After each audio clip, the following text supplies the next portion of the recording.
But going down here is what I was talking about earlier, which is the media archive. So this is one of the overhauled kind of features of Newscoop 4.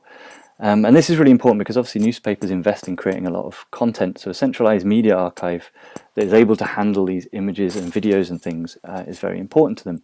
The media archive stores the images and their valuable metadata, and then obviously allows journalists from throughout the organization, no matter where they are, to get access to it, which is kind of a lot more, let's say, streamlined a process than having a kind of hard drive somewhere that people have to access, because it means you can access this archive wherever you are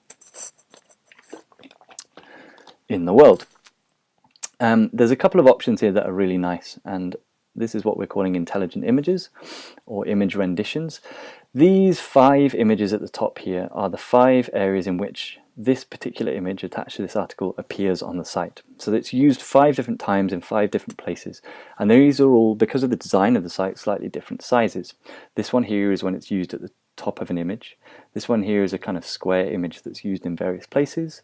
This one is a thumbnail on the section page. This is another thumbnail, and then this is when it's used on the front page. It will display this image. So depending on where your article is, there will be a different picture attached. Now you can either have these all the same, or in fact you'll see that they're all slightly different here. Now in doing this, basically what it allows you to do, by clicking an image, you can actually crop and edit the image here using this kind of box. And you can, in fact, let's just say we move and we're going to crop the image and use the lower part of the image. When I save this, you'll see down here that this image now has changed and it's different.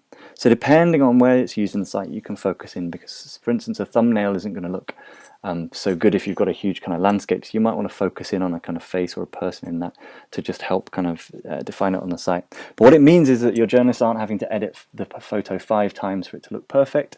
They just upload one image, and then the journalists themselves can just edit it and crop it really quickly without having to go into a different piece of software, which is yeah, it's pretty cool, and definitely has saved me a lot of time. I use Newscoop every day, and this is one thing that I've been desperate for ages. So you can decide exactly what each of these images looks like, and then Newscoop's theme engine will do the hard work of making sure these look great and are in the right position on the site. So that's what we call intelligent images, or image renditions, and it's, yeah, that's something we've been working very hard on, so we're very excited about that. What else can you do here? You can add a slideshow.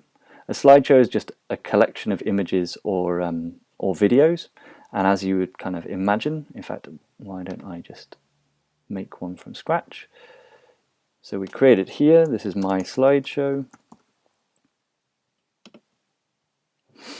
And at the minute the slideshow is empty, I can add this image that I've already attached to the slideshow.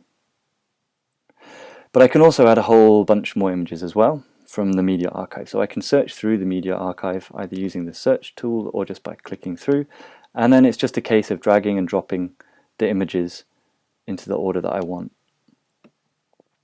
Now if I can find a small image here, you'll see here the page at ecojournalism.org says, sorry, that image is too small.